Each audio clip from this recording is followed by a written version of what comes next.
A lot of people feel lost. They don't know what to do. They say, I don't know what to do. I don't know what to do with myself. What am I supposed to do? Well, really, there's only one thing to do. There's only one thing to do. That's the purification. The purification of the mind, the body, and the soul, right? Purifying the temple, right? Purifying this divine conduit, raising our vibration. That's really all there is to do. There's just different levels of it. Some people are caught in situations where they're suppressing this divine conduit, suppressing the temple. They don't know. They're just caught in the programs, the throes of this physical reality. But eventually, in one life or another, we come to the surface and we realize, well, there really is only one thing to do, and that is to increase our connection to the infinite intelligence, the divine source of God, right? Well, we are God. We're increasing our connection to ourselves, really. We keep taking a step back from the edge of the circle. We're standing in the center of the circle, and we're becoming the observer, right? Because we're all just God observing ourselves, a God experiencing itself. That's all we all are. We're just as fragments of God experiencing itself. We're just like an individualized lens looking in on this physical reality and experiencing it. That's it. So if you're not sure what to do with yourself, well, try purification. Just, you know what I mean? We can start educating ourselves about the true diet of the human species. That's a very powerful foundation, because we live in a physical reality that is based on chemistry and physics. And we need to know the proper chemistry to put in our bodies in order for it to operate at the highest level, at the highest vibration, to remove any blockages in the flow of energy in these temples. So it's very important that we understand that the human species, everything comes back to the diet. Look at this guy back here. That guy's Fred the skeleton. Everything comes back to the diet. We got to learn that no animal cooks or processes its food. So we need to eat the raw, electric, hydrating, alkaline foods. That's what's going to best serve these physical forms of ours, right? What do acids do if we're ingesting acids? Acids are corrosive. Acids destroy cells. So when you have cancer, you're full of acid, because we've been eating acidic diets due to the program we've been given at birth to make us think we should be eating and drinking acidic substances. And then what do the medical doctors want to do? You're full of acid, you got cancer. What do the medical doctors want to do? They want to pump you full of more acid. What a great idea. And then when you come back and they say, oh, the cancer spread. Oh, really, doc? Has it spread, or did you pump me full of acid? And now I got it all throughout my body. And the acid, what does the acid do? It's corrosive.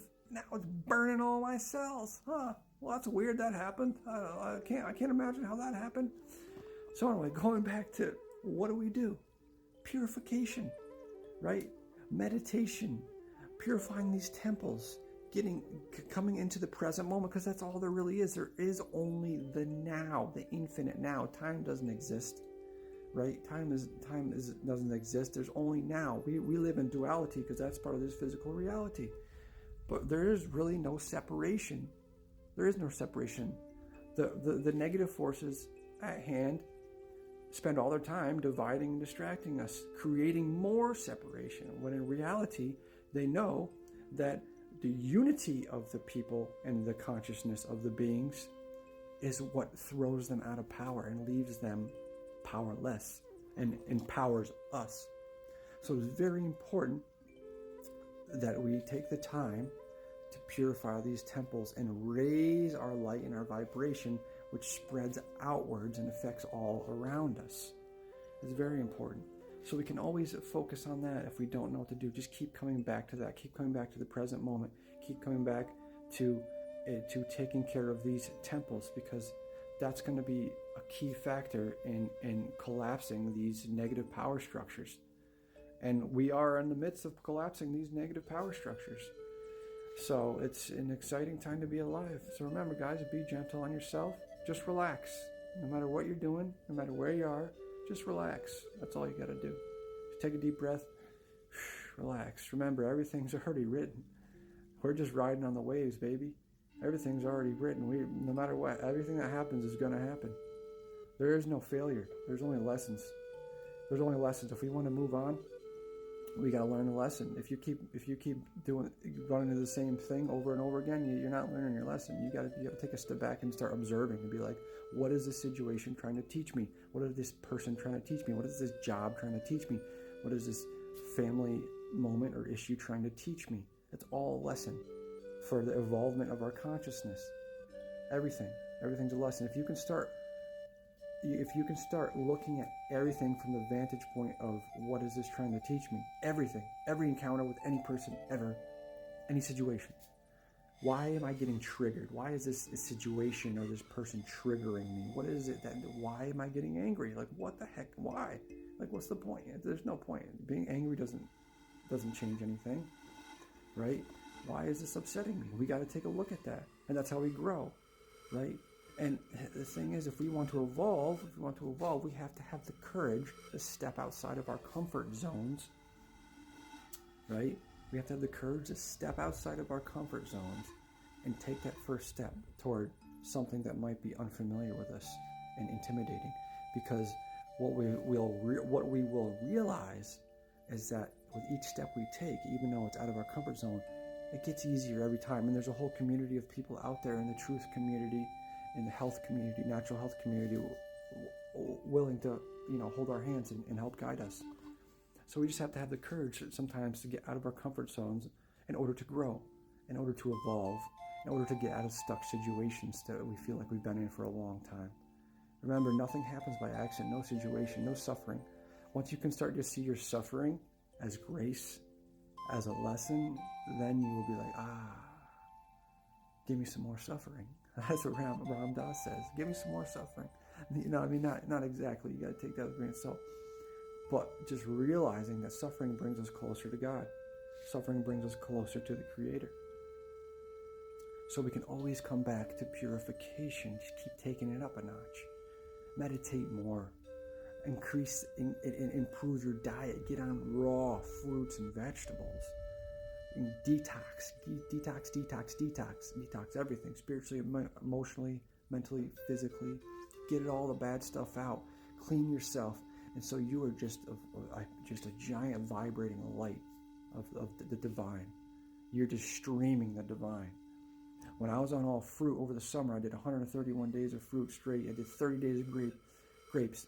Man, I'd never felt so connected. Man, I had the divine just flowing through me. It was crazy. I was doing a lot of writing on my Substack, and a lot of great stuff was coming out. But it was all the divine. It wasn't even me. And then I fell off a little bit. But remember, there's no such thing as a failure. If you fall or fail, it's all part of the game plan, man. It's all part of a lesson to teach us a lesson, right? And sometimes we have to keep readjusting our micro perspective of situations to gain a higher perspective. We gotta be like, okay, get ready to put our faces shoved back in these crappy situations and be like, oh, okay, oh yeah, I thought I was done with this, but I still need to learn a few lessons. Take our face out of the water. Okay, all right. Well, then we get too adjusted and we forget about a lesson we learned. Guess what? You're shoving your face back in there and you're going to learn some lessons until you come up and be like, oh, wait a minute. I really got to let that sink in. I got to let that sink in. I got to let that lesson sink in, right? I mean, sometimes you think you're done with one bad habit and you keep falling back in it. Well, guess what? You're not done with it. Get it out of your system. Go ahead, do it. Who cares? Do it as hard as you want. Whatever your bad habits are, get it out of your system. Because if it's not out of your system and you're not ready to let it go, it's going to come back. But don't be mad about it. That's just part of the process. Let it come back, and then it'll fall away naturally as we keep following this path of purification, detoxification, rebuilding our temples. These habits will fall away naturally. Your bad habits. So just keep going. Don't be too hard on yourself. Just relax. Forgive yourself. Forgive others. Just relax. Stop thinking. That's all you got to do. It's so easy. No, it's not easy. It's very difficult. Just stay present. Focus on your breath. You can do it. You guys are awesome. Rock on.